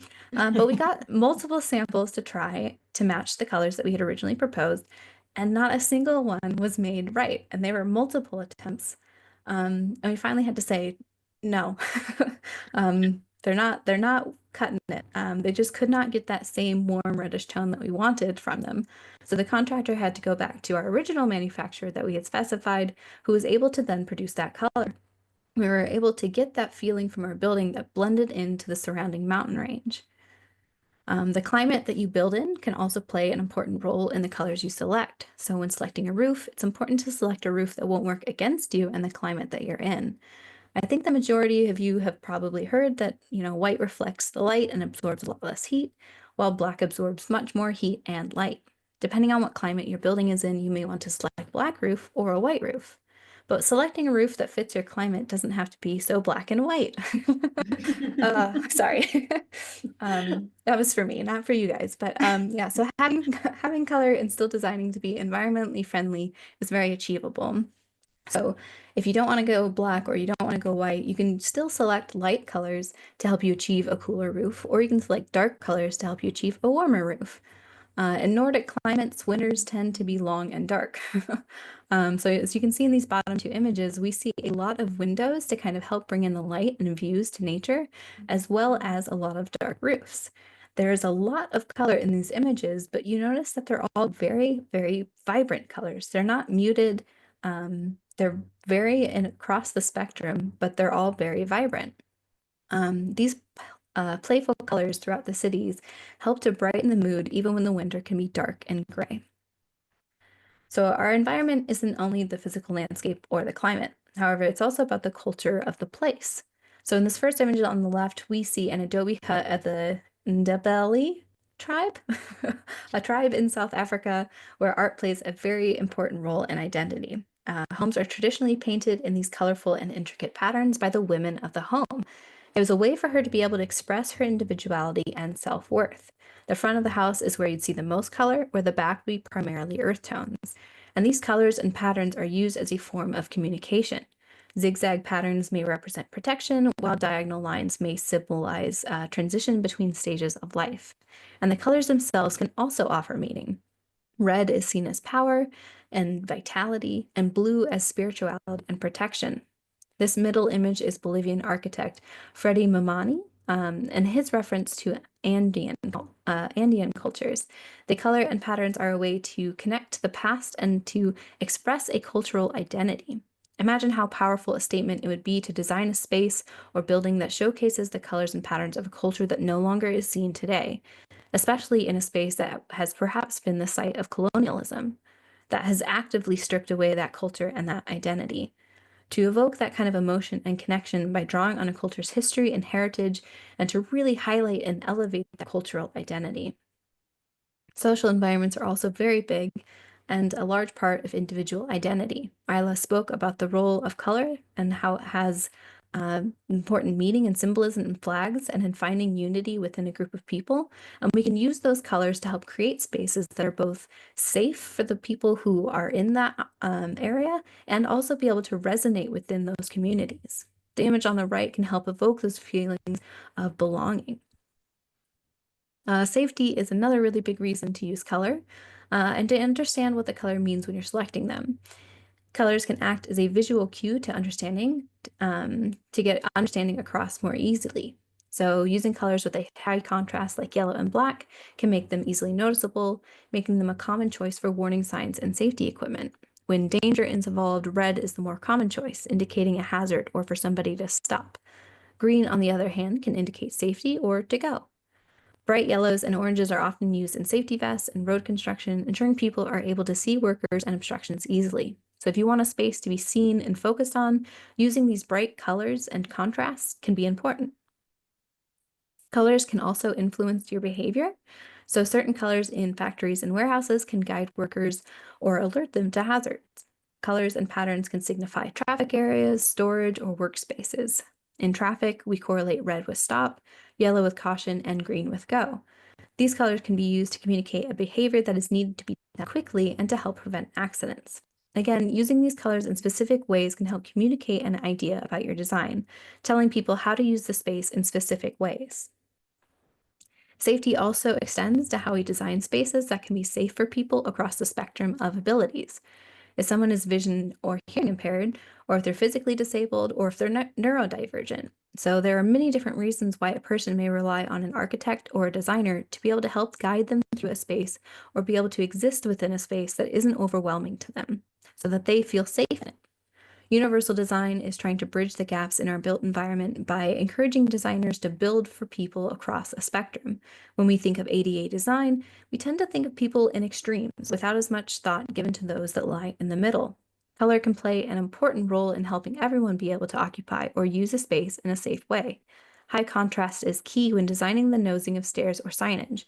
Adding a texture on the ground to signify the top of stairs or to signify an intersection can help people with impaired vision be able to understand the space they're in better. Different textures along the ground can help lead people into the entrance of a building or to a landing spot where they can get help from an employee or somebody else. And providing those textures in high contrasting colors can help even more people than those who rely solely on feel alone. Color can also act as wayfinding. So in Betty's Village, which is a local apartment complex for Opportunity Village, a nonprofit dedicated to helping individuals with disabilities, color was used to be able to find a way to guide people in a more visual way. Betty's Village was created to allow those with abilities to be able to live in a space independently while still being supported and surrounded by their peers. Color was not just used to bring a sense of vibrancy to the community, which is, I think it certainly does, but it's also a way to act as a guide. So built from 9 different color palettes, each building can have its own identity, and therefore residents can feel as if they too have their own identity and their own space. The color can be an easy way to find their own space and to allow others to find it easily as well. They can use the color of their building and even the color of their front door to act as a guide to their home. The unique color palettes act as a focal point and as a reference within the community. Great, thank you. So the use of color psychology in interior design. I had a really good time learning about all this because I'm also an artist and a designer, and I will admit that most of my design and color choices are largely based on intuition and very loosely based on science, unless we're talking very specific areas. So I think there's a sweet spot And it's all about constantly trying new things in design to really understand how color works together. Joseph Albers was a very pivotal figure in color design. He was also a professor, and he believed that understanding color comes from direct experience rather than a theoretical study alone. So we covered a lot of facts earlier, but I think there's something to be said about intuition and trusting ourselves when we're selecting colors. So in the next slide, we put together something called Is the Color Claim Proven? So if anybody's ever seen Baker Miller Pink, it was taught to reduce violence in prisons. It was also used in locker rooms for football teams. But that finding alone, like that was like a really big thing in the 1970s, apparently. But it was tested multiple times, and a lot of realistic studies have produced a lot of mixed results. One jail in Santa Clara said the incident rate increased, and it even peaked compared to pre-pink months, despite a small decrease in the first month. So there's been a lot of theories on color that are, alive and well in our community and that aren't necessarily true. Like for example, blue is sad. There was actually a study that compared blue and yellow. So this idea that blue is sad and yellow is happy is a really like innate association that we have. But previous research often just focuses on, hey, we're going to test blue, it's sad, and yellow, it's happy. So you already have this narrative that they've given you on what it means. And after the studies were done, they actually found that when you're controlling for light and chroma, blue hues were not perceived as any sadder than yellow hues. In some cases, when the blues were a lot brighter and lighter, they were actually perceived as happier.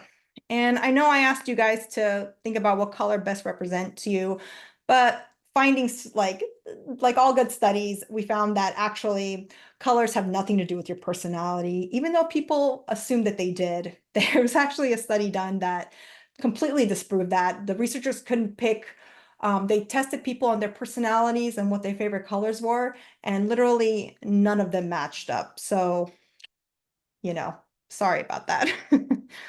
Okay, so what do we consider? We just discussed a lot about sociology and anthropology in this course and how biases and cultural backgrounds and personal experience and memories affect stuff. But, when we're really thinking about it as well, and we're trying to make a non-intuitive decision on color, we got to think about who, what, and where. So the first one is spaces for restoration. So we talk about why these are really important to me. Kelsey, can you go to the next page, please?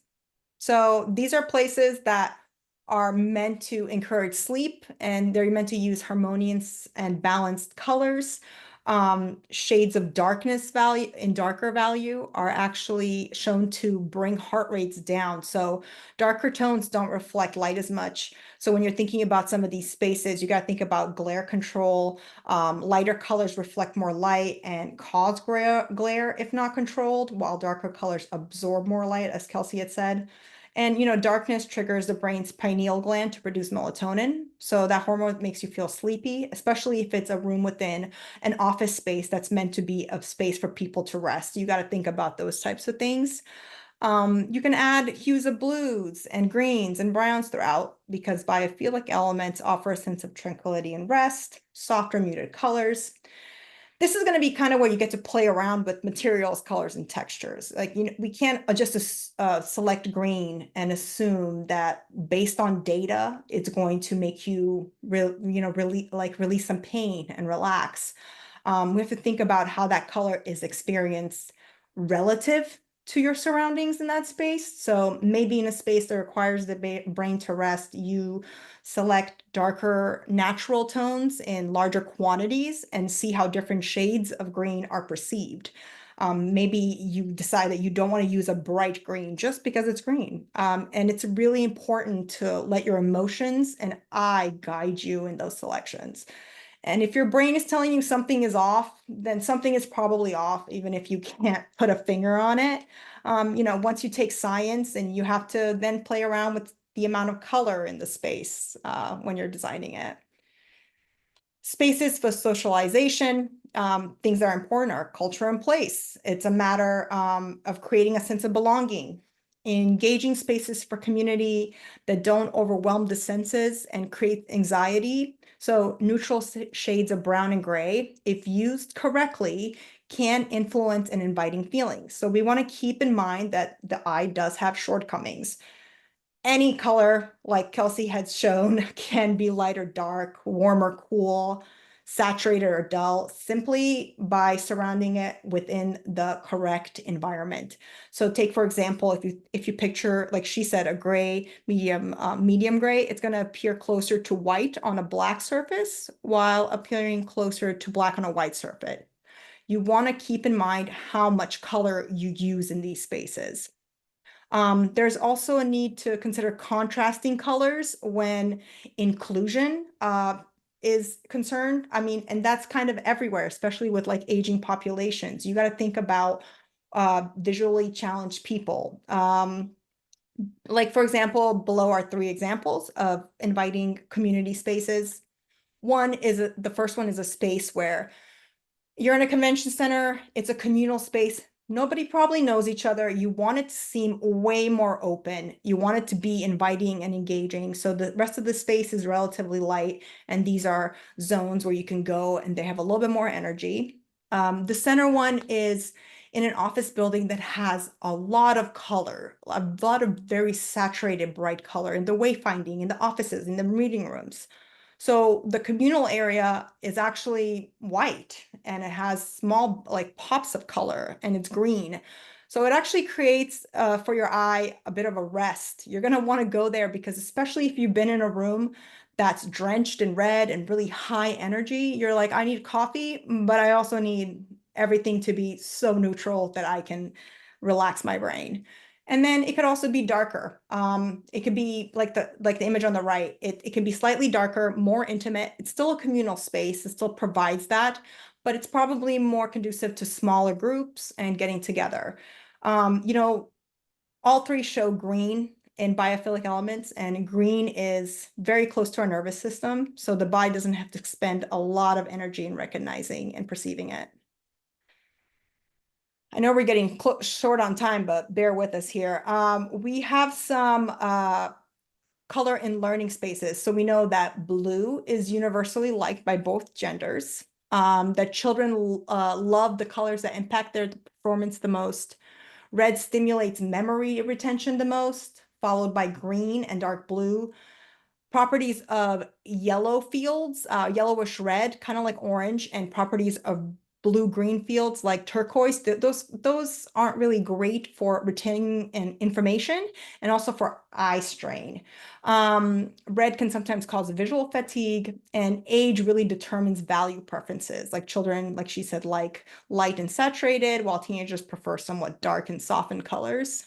So, and I'm not going to cover this because she already covered this in the age group, but I wanted to talk about sensory issues. Sensory issues lead to both hyper and hyposensitive sensitivity, especially across various sensory domains, including vision.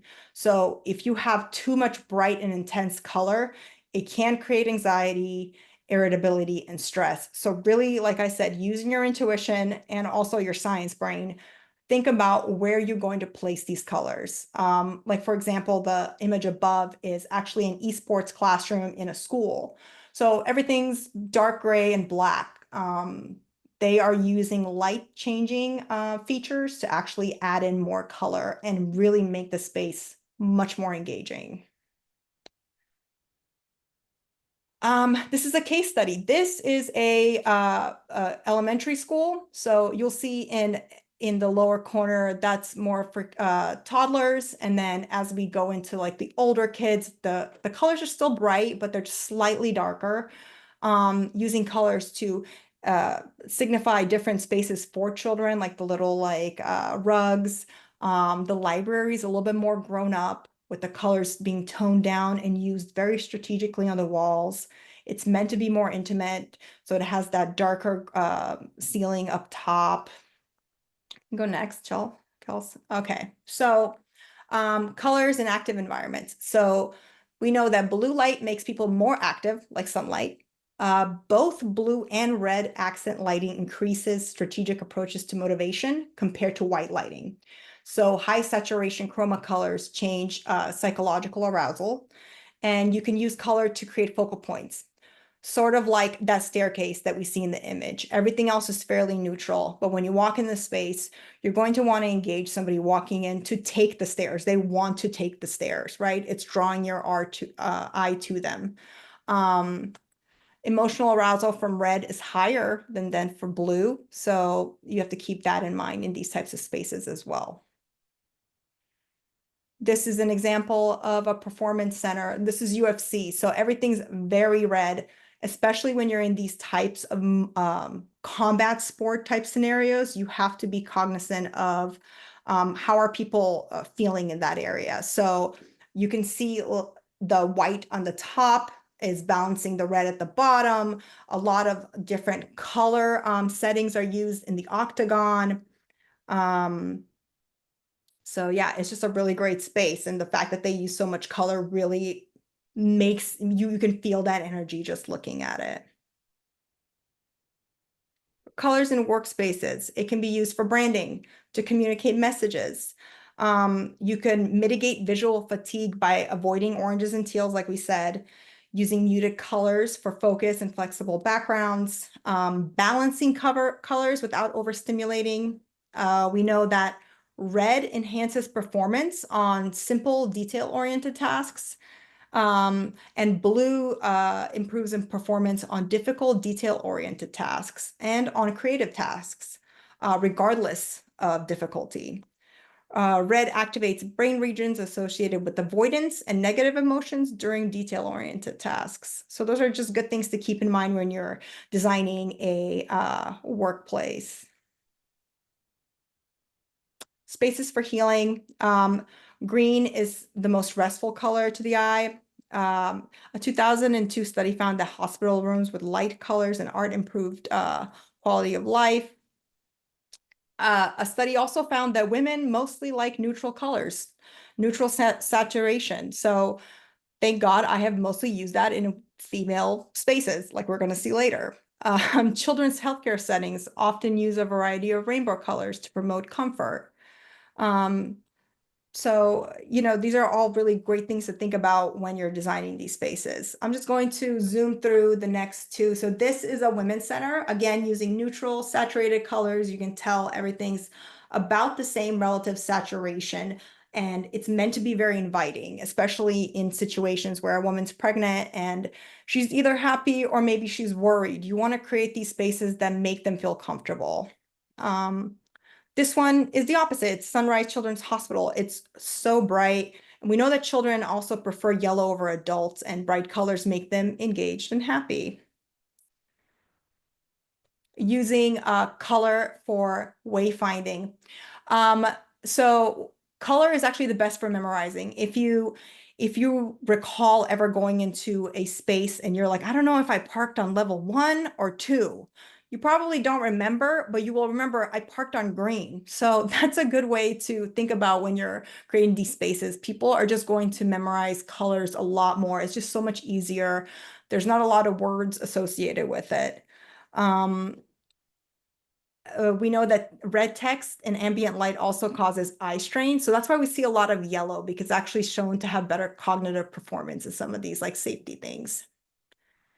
And when we're talking about aging in place, people over the age of 65 have lower cognitive abilities as a result of aging. So chromatic environments do not sufficiently stimulate their brain function, leading to longer reaction times. So color and contrast indoors plays a huge role. So like where the floor meets the wall, for example, you want to make sure it's high contrast.